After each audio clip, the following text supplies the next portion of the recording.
Hello, welcome to our daily news, and here come the headlines. President Trương Tấn Sang visits Russia's Donetsk Autonomous Region. Vietnam's hallmarks in ASEAN's 45-year development.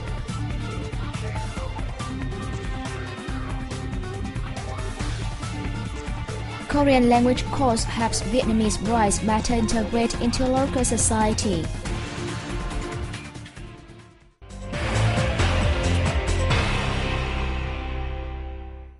President Trương Tấn Sang on July 29th visited Naryan-Ma, the capital city of Donetsk Autonomous Region, which boasts its strength in energy resources, forestry and fishery.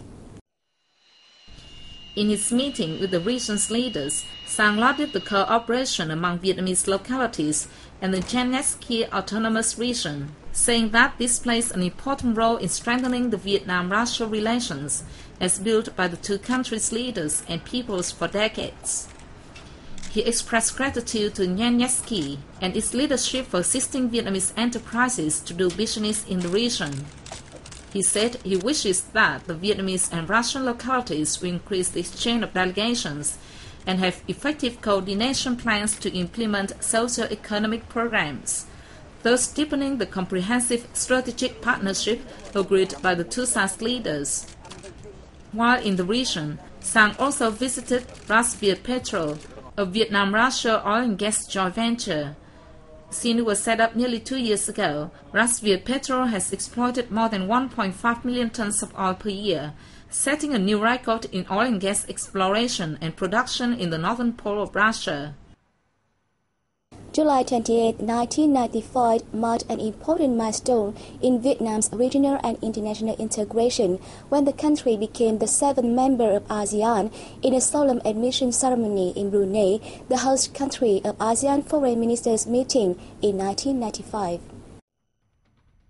Since then, Vietnam has actively and proactively took part in ASEAN cooperation and made important contributions to determining ASEAN development future, cooperation orientations and major decisions, helping strengthen solidarity and cooperation, as well as improve the international role and position of the association.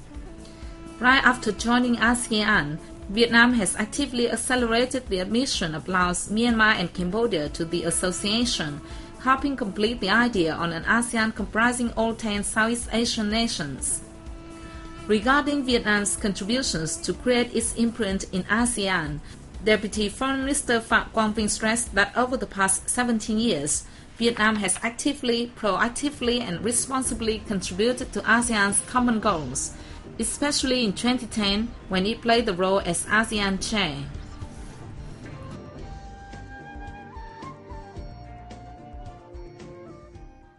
Vietnam has also made active contributions to maintaining solidarity in the group, pushing the roadmap to build the ASEAN community and implement the ASEAN Charter, with an aim of turning ASEAN into a community of solidarity with close economic connectivity in 2015, and together striving for peace, stability, cooperation and development of the region.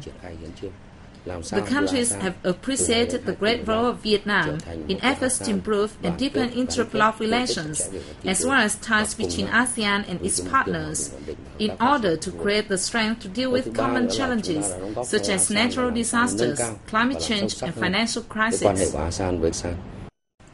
Looking back on the history of ASEAN formation and development, from the first 5 members, namely Indonesia, Malaysia, the Philippines, Singapore, which founded the group on August 8, 1967, on the basis of the Bangkok Declaration, ASEAN now has brought together all the 10 countries in the region. After 45 years of formation and development, with many ups and downs, ASEAN has become a comprehensive regional cooperation organization and a dynamic political economic entity which plays an important role and position in Southeast Asia and Asia-Pacific, advancing towards an ASEAN community in 2015.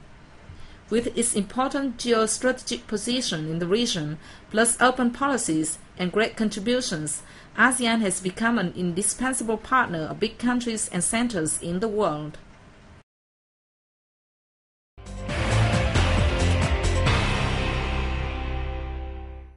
Vietnam has set a target of posting an average annual growth of 11 to 12% in export and 10 to 11% in import in the 2011-2020 period. The target is set in an action program for the implementation of export-import strategy in the period, which has been adopted by the government.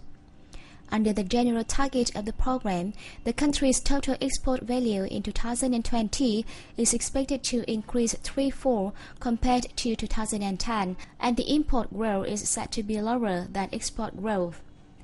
The program also underlined the need to curb trade deficit at less than 10% of the export value by 2015, and to reach a trade balance by 2020 and a trade surplus in the 2021-2030 period. In order to attain the goals, export activities will be conducted under the model of sustainable growth, with both expansion of export scale and enhancement of added value exports.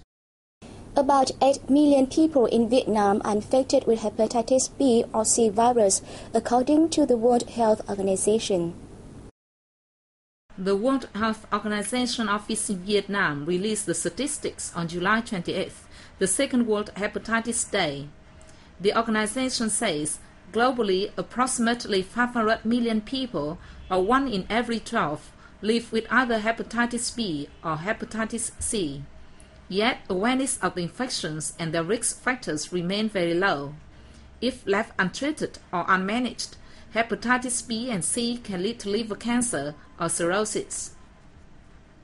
In Vietnam, immunization for hepatitis B has been implemented for the past 10 years.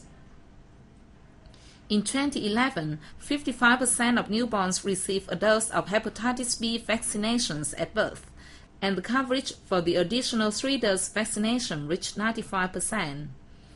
According to a 2011 survey, vaccinations resulted in a reduction of hepatitis B infection in children aged 5 in Vietnam to approximately 2%. The organization is calling on countries and partners to develop effective and targeted strategies to respond to the hepatitis challenge and raise awareness of this hidden disease. Vietnam will expand methadone programs for drug addicts, considering it one of the most effective methods to prevent and reduce HIV infection ratio, towards the target of bringing the ratio to below 0.3% by 2020. Under a project to produce methadone domestically, the country is to be able to provide treatment to 80,000 addicts by 2015. Methadone has proved to be effective in drug addiction detoxification and maintenance programs. Researchers in many countries show that $1 spent on methadone treatment for drug addicts will help save $7 on legal and medical costs. In Vietnam, the average daily cost of methadone treatment for an addict is 15,435 Vietnam đồng, or $0.73, half of which is spent on medicine. The cost is expected to drop once Vietnam is able to produce methadone.